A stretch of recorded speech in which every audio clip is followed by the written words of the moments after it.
आप देख रहे हैं नेटवर्क 33 राजकुमार के साथ। तो चलिए बढ़ते हैं आज की एक और लेटेस्ट हॉरर स्टोरी की ओर।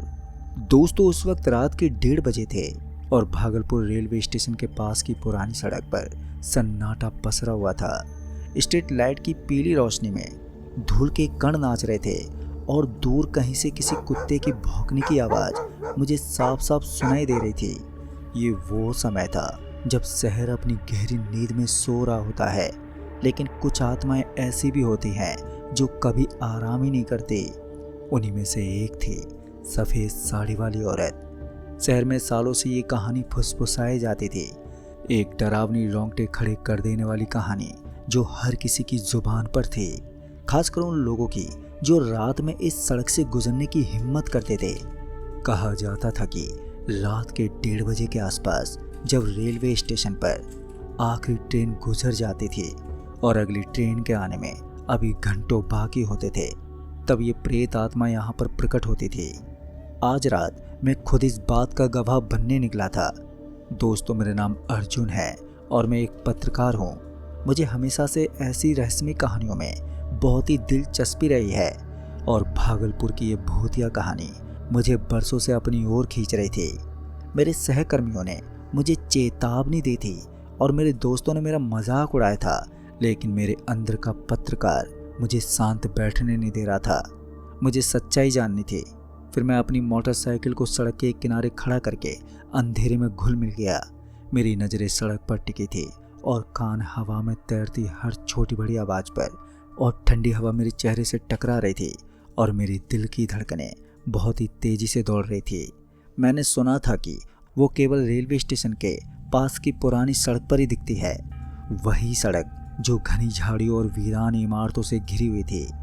लगभग 15 मिनट इंतज़ार करने के बाद मुझे लगा कि शायद ये सिर्फ एक मनगढ़ंत कहानी है।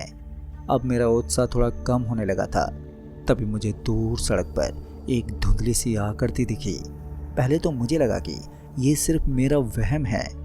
अंधेरे में मेरी आंखें धोखा खा रही थी, लेकिन जैसे जैसे वो आकृति करीब आती गई तो मेरे रोंगटे खड़े हो गए। वो एक औरत थी, सफ़ेद साड़ी पहने हुए। उसकी साड़ी इतनी सफ़ेद थी कि अंधेरे में भी चमक रही थी, जैसे किसी भूतिया रोशनी से बनी हो। उसके बाल भी बिखरे हुए थे जो हवा में धीरे धीरे लहरा रहे थे। उसकी चाल इतनी धीमी और बेजान थी जैसे वो ज़मीन पर नहीं बल्कि हवा में तैर रही हो।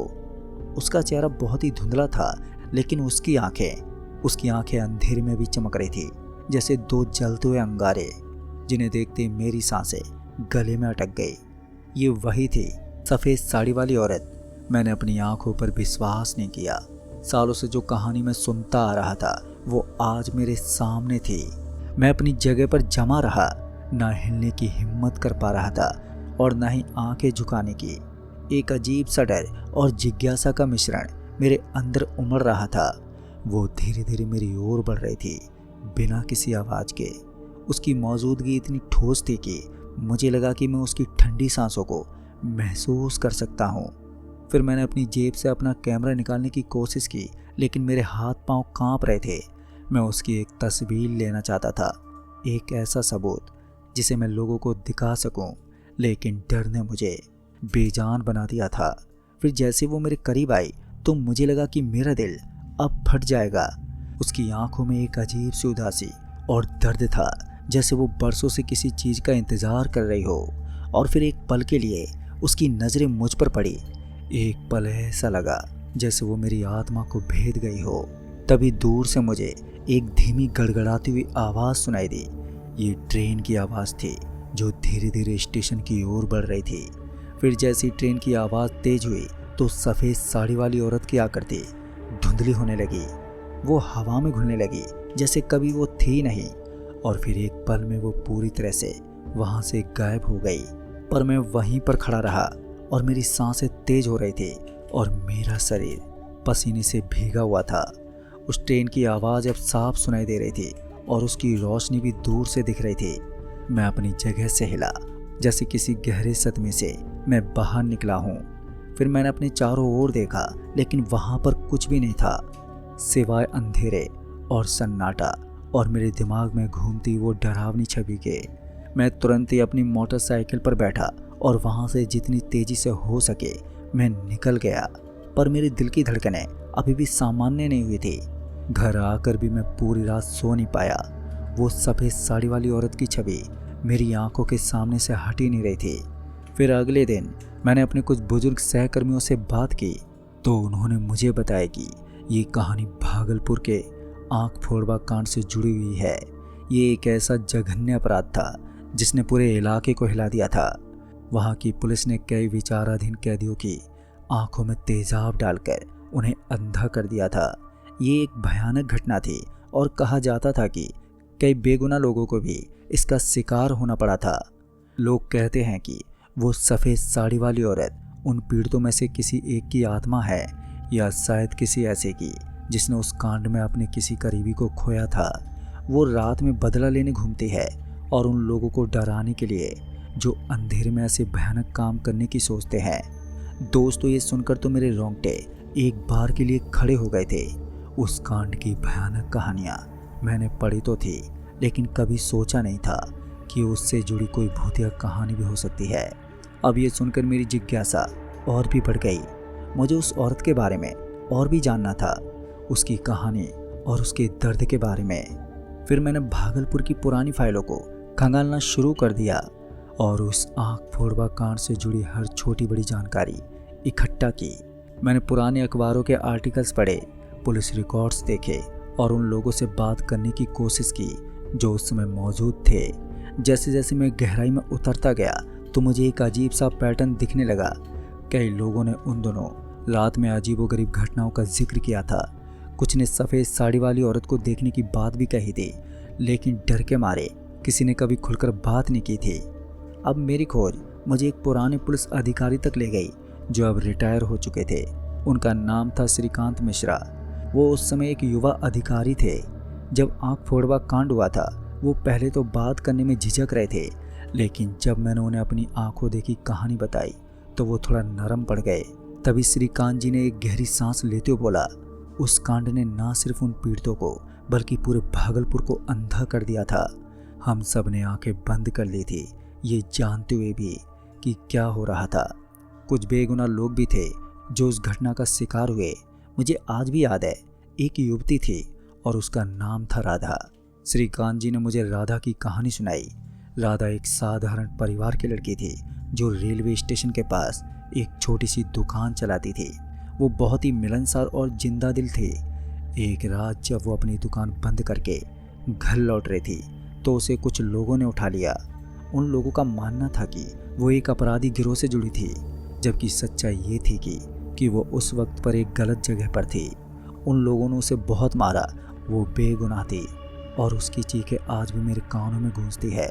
और उसका शरीर रेलवे स्टेशन के पास की पुरानी सड़क पर मिला था जहाँ से तुम उसे देखने की बात कर रहे हो। अब ये सुनकर मेरे दिल पर काफ़ी चोट लगी और राधा की कहानी सुनकर मेरे रोंगटे फिर से खड़े हो गए, लेकिन इस बार डर के कारण नहीं बल्कि दुख और सहानुभूति के कारण। क्या यही वो आत्मा थी जो रात में भटकती थी? क्या वो अपना बदला लेने के लिए घूमती थी उन लोगों से जो उसे ये भयानक दर्द देने के लिए जिम्मेदार थे? फिर आगे श्रीकांत जी ने बताया कि राधा की लाश बरामद होने के बाद उसके परिवार ने बहुत न्याय की गुहार लगाई, लेकिन उस समय के माहौल में कोई उनकी सुनने वाला नहीं था। पुलिस ने मामले को रफा दफा कर दिया, ये कहकर कि वो एक अपराधी थी। उसके परिवार ने कुछ ही समय बाद शहर छोड़ दिया और राधा की कहानी धीरे धीरे भुला दी गई। लेकिन हाँ, कुछ ही समय के बाद लोगों ने रेलवे स्टेशन के पास की सड़क पर रात में एक सफ़ेद साड़ी वाली औरत को देखने की बात करनी शुरू कर दी। पहले तो हमने इसे अफवाह माना, लेकिन जब कई लोगों ने एक ही बात कही और कुछ ने तो डर के मारे उस रास्ते से जाना ही छोड़ दिया, तब से हमें भी सोचने पर मजबूर होना पड़ा और वो ट्रेन की आवाज़ सुनकर गायब भी हो जाती है। फिर श्रीकांत जी ने आगे बताया कि राधा को ट्रेन की आवाज़ बहुत पसंद थी और वो अक्सर अपनी दुकान पर बैठकर आती जाती ट्रेनों की आवाज़ सुनती थी। शायद ट्रेन की आवाज़ उसे अपने पुराने दिनों की याद दिलाती है, या शायद वो उस आवाज़ को सुनकर शांति महसूस करती है और इसीलिए वो गायब हो जाती है। दोस्तों, मेरे पास कहने के लिए शब्द नहीं थे। राधा की कहानी, उसकी दर्दनाक मौत और फिर उसकी आत्मा का रात में भटकना। अब ये सब सुनकर मेरे अंदर एक अजीब सी बेचैनी पैदा हो गई थी। ये सिर्फ एक भूतिया कहानी नहीं थी, बल्कि एक भयानक सामाजिक अन्याय का परिणाम था। मैंने तय किया कि मुझे इस कहानी को लोगों के सामने लाना होगा, ना सिर्फ एक भूतिया कहानी के तौर पर, बल्कि एक चेतावनी के तौर पर कि कैसे अन्याय और क्रूरता किसी आत्मा को शांति नहीं लेने देती। मुझे राधा को न्याय दिलाना था, भले ही सिर्फ उसकी कहानी को सुनकर ही सही। फिर मैंने अपनी रिपोर्ट लिखनी शुरू की। मैंने अपनी आंखों देखी घटना का वर्णन किया, श्रीकांत जी से मिली जानकारी को शामिल किया और आंख फोड़वा कांड के उन भयानक पन्नों को फिर से खोला। मैंने राधा की तस्वीर भी ढूंढ निकाली, एक मुस्कुराती हुई जिंदा दिल लड़की की तस्वीर जो कभी रेलवे स्टेशन के पास अपनी एक छोटी सी दुकान चलाती थी। फिर जैसे जैसे मैं अपनी रिपोर्ट लिखता गया तो मुझे लगा कि मैं राधा के दर्द को महसूस कर रहा हूँ, उसका बेगुनाह होकर भी दोषी ठहराया जाना और फिर उसकी आत्मा का बरसों तक भटकना। मेरी रिपोर्ट प्रकाशित हुई और उसने भागलपुर में सनसनी मचा दी। कई लोगों ने मुझे फ़ोन करके भी बताया कि उन्होंने भी उस सफ़ेद साड़ी वाली औरत को देखा था। कुछ ने तो आँख फोड़वा कांड के बारे में और भी भयानक बातें बताई जो कभी सामने नहीं आ पाई थी। फिर एक रात अपनी रिपोर्ट प्रकाशित होने के कुछ दिनों बाद मैं फिर से रेलवे स्टेशन के पास की पुरानी सड़क पर गया, पर इस बार मैं अपनी बाइक पर नहीं था बल्कि पैदल था। मेरे पास कोई कैमरा भी नहीं था, सिर्फ मेरे अंदर का इंसान था जो राधा को श्रद्धांजलि देना चाहता था। रात के 1:30 बजे थे उस वक्त। सन्नाटा पसरा हुआ था और ठंडी हवा चल रही थी। मैं वहीं पर खड़ा था जहां मैंने उसे पहली बार देखा था। मेरे दिल में इस बार डर नहीं था बल्कि एक अजीब सी शांति थी। मैं उसे महसूस कर सकता था, उसकी मौजूदगी को, पर वो इस बार प्रकट नहीं हुई। लेकिन मुझे लगा कि मैंने उसे महसूस किया है। एक हल्की सी हवा का झोंका मेरे पास से गुजरा, जैसे कोई फुसफुसा रहा हो। मुझे लगा कि उसने मुझे धन्यवाद दिया है। मुझे लगा कि उसे शांति मिल गई है क्योंकि उसकी कहानी लोगों के सामने आ गई थी। फिर मैंने वहीं सड़क पर कुछ फूल रखे और मैंने वहाँ कुछ देर खड़े होकर उस सन्नाटे को महसूस किया और फिर वहाँ से धीरे धीरे मैं अपने घर लौट आया। पर भागलपुर की वो भूतिया कहानी आज भी लोगों की जुबान पर है, लेकिन अब वो सिर्फ डर की कहानी नहीं है बल्कि वो न्याय की कहानी है। अन्याय के खिलाफ आवाज़ उठाने की कहानी है और एक आत्मा की शांति की कहानी है। ये कहानी हमें याद दिलाती है कि कुछ घाव इतने गहरे होते हैं कि उन्हें भरने में पीड़ियाँ लग जाती हैं और कुछ आत्माएं इतनी पीड़ित होती हैं कि उन्हें शांति तभी मिलती है जब उनकी कहानी लोगों के सामने आ जाए। पर आज भी जब रात के 1:30 बजते हैं और दूर से ट्रेन की आवाज़ें आती है तो भागलपुर के लोग थोड़ा सिंहर जाते हैं और उन्हें मालूम है कि रेलवे स्टेशन के पास की पुरानी सड़क पर कोई आत्मा भटकती है और वो तब तक भटकती रहेगी जब तक दुनिया अन्याय के खिलाफ आवाज़ उठाना नहीं सीख जाती। पर दोस्तों, मैं बस एक कहानीकार हूँ जो अंधेरे में छुपी हुई सच्चाइयों को रोशनी में लाने की कोशिश करता हूँ। मुझे उम्मीद है कि राधा को अंततः शांति मिल ही गई होगी। तो दोस्तों, इस कहानी में बस इतना ही। तो चलिए बढ़ते हैं आज की एक और दूसरी कहानी की ओर, जो कि किशन की है। दोस्तों, रात की खामोशी में जब शहर सो जाता था तब एक आदमी जागता था। उसका नाम था किशन और वो हाईवे के किनारे एक छोटी सी दुकान पर टायर मैकेनिक का काम करता था। उसकी दुकान को लोग रात का सहारा कहते थे क्योंकि वो सुबह होने तक ही खुली रहती थी। दिन में हाईवे पर गाड़ियों की भीड़ और शोरगुल रहता था, लेकिन रात में सन्नाटा पसर जाता था। तो ऐसे में अगर किसी की गाड़ी का टायर पंचर हो जाए तो किशन ही उनका एकमात्र उम्मीद होता था। किशन की ज़िंदगी एक ढर्रे पर चल रही थी। रात को दुकान खोलना, चाय बनाना और पंक्चर गाड़ियों का इंतज़ार करना। वो अपने काम में बहुत माहिर था। बड़े से बड़े टायर को भी वो कुछ ही मिनटों में ठीक कर देता था। उसकी आंखों में नींद नहीं बल्कि एक अजीब सी चमक रहती थी, जैसे वो किसी चीज़ का इंतज़ार कर रहा हो। हर रात लगभग 2 बजे एक पुरानी खटारा बस उसकी दुकान के सामने से गुजरती थी। ये बस किसी दूर गांव से आती थी और शहर की ओर जाती थी। बस के ड्राइवर का नाम रामू था, एक उम्रदराज आदमी जिसकी दाढ़ी सफ़ेद हो चुकी थी और जिसकी आंखों में थकान साफ दिखती थी। पर अजीब बात ये थी कि हर रोज़ उस बस का एक टायर पंचर होता था। पहले कुछ दिनों तक तो किशन को लगा कि ये महज इत्तेफाक है, लेकिन जब ये रोज का सिलसिला बन गया तो उसे कुछ अजीब लगने लगा। वो हर रात उस बस का इंतज़ार करता और जैसी बस उसके पास आती तो उसका एक टायर पंचर हो जाता। रामू हमेशा परेशान और हताश दिखता था। वो किशन को देखकर कहता, आज फिर भाई साहब इस बस को नज़र लग गई है। किशन हर रात उस टायर को ठीक करता और रामू उसे पैसे देकर चला जाता। लेकिन किशन के मन में कई सवाल उमड़ रहे थे। ये कैसे हो सकता है कि एक ही बस का टायर रोज़ पंचर हो जाए? क्या कोई जानबूझकर ऐसा कर रहा है या इसके पीछे कोई और रहस्य है? फिर एक रात जब बस का टायर फिर से पंचर हुआ तो किशन ने रामू से पूछा, और रामू भाई साहब ये रोज़ रोज़ का क्या चक्कर है? क्या आपने बस के टायरों की ठीक से जांच नहीं करवाई है? तभी रामू ने गहरी सांस ली और बोला, किशन भाई करवाई तो है और मैंने कई बार नए टायर भी डलवाए, लेकिन ये सिलसिला रुकता ही नहीं है। अब तो मुझे भी डर लगने लगा है। किशन ने देखा कि रामू की आंखों में सचमुच डर था।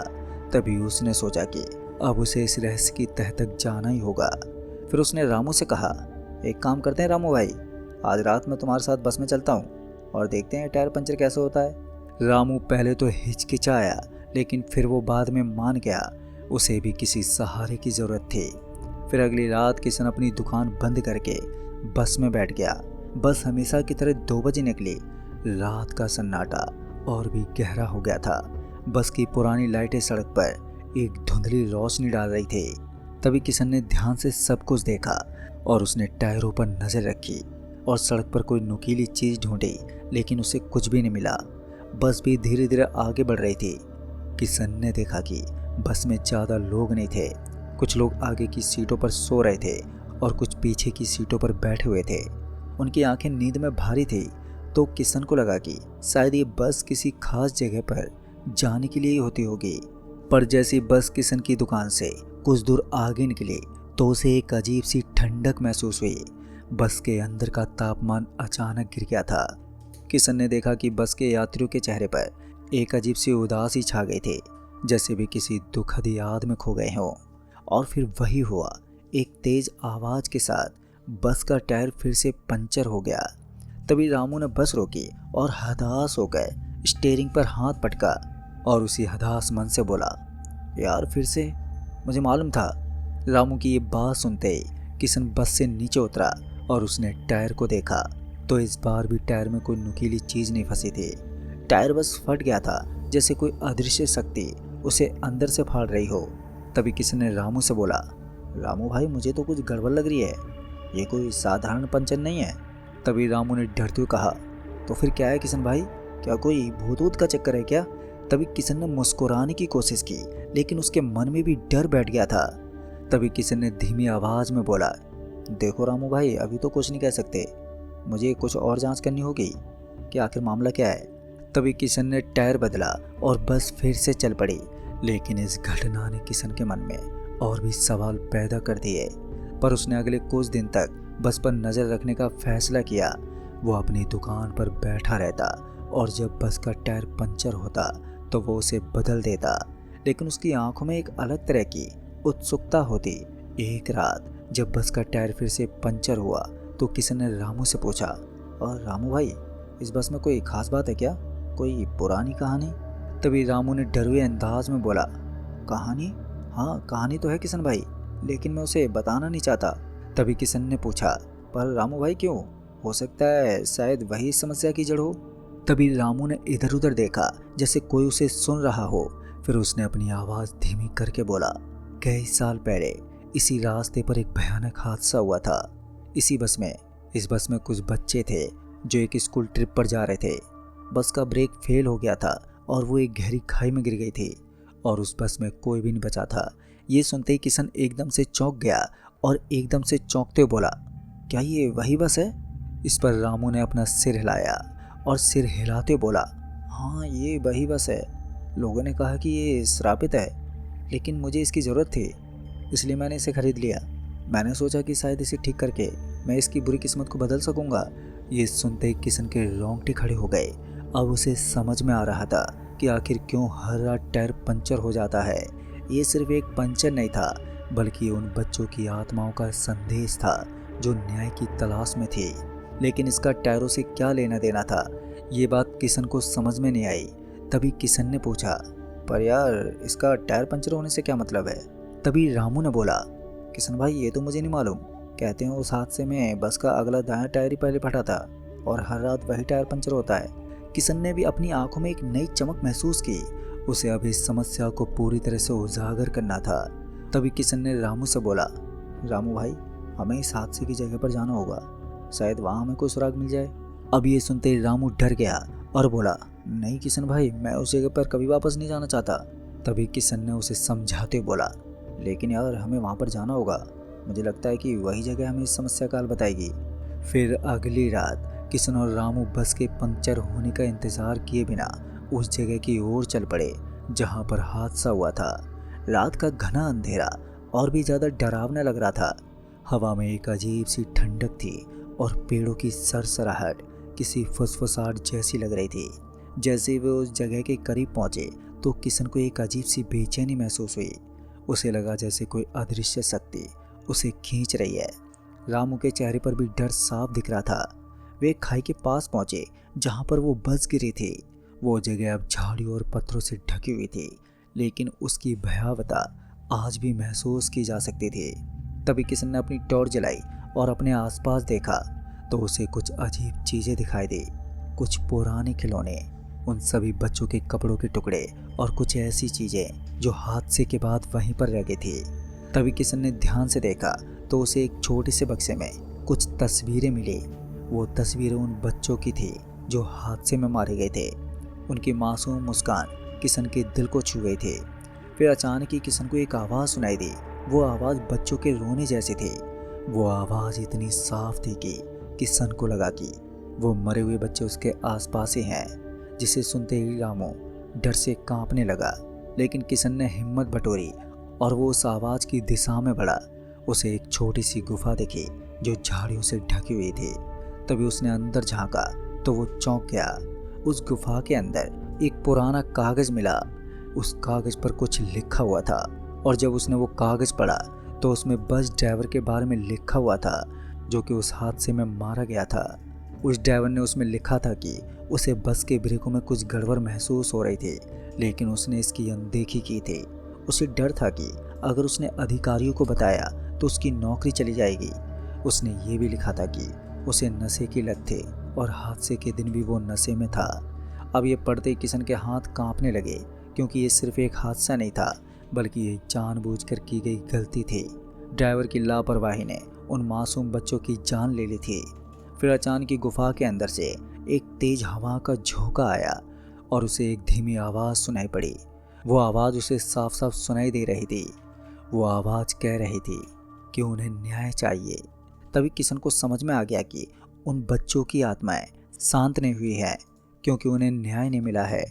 वे हर रात बस के टायर को पंचर करके लोगों को अपने दुख और अन्याय की याद दिला रही थी। फिर किशन ने रामू को सारी बात बताई, जिसे सुनते ही रामू भी हैरान रह गया। तभी उसने कहा, तो हम क्या कर सकते हैं किशन भाई, उन आत्माओं को शांति कैसे मिलेगी? तभी किशन ने कहा, हमें उनकी कहानी दुनिया के सामने लानी होगी, हमें उन्हें न्याय दिलाना होगा। फिर उसके बाद किशन और रामू ने मिलकर उस हादसे की पूरी कहानी को लोगों के सामने लाने का फैसला किया। उन्होंने पुलिस से संपर्क किया और उन्हें वो कागज और तस्वीर दिखाई। फिर पुलिस ने मामले की फिर से जांच की तो बस ड्राइवर की लापरवाही साबित हुई। ये खबर पूरे शहर में फैल गई और लोगों को उन बच्चों की मौत के बारे में पता चल गया और वे बहुत ही दुखी हुए और उन सभी बच्चों की मुक्ति के लिए शांति की पूजा पाठ करवाई। और फिर उसके बाद से कभी भी टायर पंचर नहीं हुआ। अब किशन ने भी राहत की सांस ली। उसे लगा कि उन बच्चों की आत्माओं को अब शांति मिल गई है। वे अब अपने दुख और अन्याय की याद दिलाने के लिए बस के टायर को पंचर नहीं कर रहे थे। किशन की जिंदगी में भी बदलाव आ गया और वो अब सिर्फ एक टायर मैकेनिक नहीं था बल्कि एक ऐसा आदमी बन गया था जिसने एक पुराने रहस्य को सुलझाया था और उन मासूम आत्माओं को न्याय दिलवाया था। पर उसकी दुकान अब भी रात का सहारा कहलाती थी, लेकिन अब वहाँ सिर्फ पंचर ठीक नहीं होते थे। लोग किशन के पास अपनी कहानियाँ सुनाने आते थे और किशन उन्हें ध्यान से सुनता था। उसे अब मालूम था कि हर कहानी के पीछे एक रहस्य छिपा होता है और हर रहस्य को सुलझाने की ज़रूरत होती है। पर रामू ने भी अपनी बस को एक नया नाम दिया। वो अब अपनी बस में उन बच्चों को मुफ्त में घुमाता था और उन्हें जीवन के महत्व के बारे में बताता था। पर रात का सन्नाटा अब भी गहरा था, लेकिन अब उसमें डर नहीं बल्कि शांति थी। किशन अपनी दुकान पर बैठा रहता, चाय पीता और सितारों को देखता रहता। उसे मालूम था कि दुनिया में और भी कई रहस्य हैं और वो उन्हें सुलझाने के लिए हमेशा तैयार रहेगा। तो दोस्तों, इस कहानी में बस इतना ही। कहानी पसंद आई हो तो वीडियो के लिए लाइक शेयर कमेंट ज़रूर कर दें। तो मैं जल्दी मिलूँगा एक और नई कहानी के साथ। तब तक के लिए बाय एंड टेक केयर।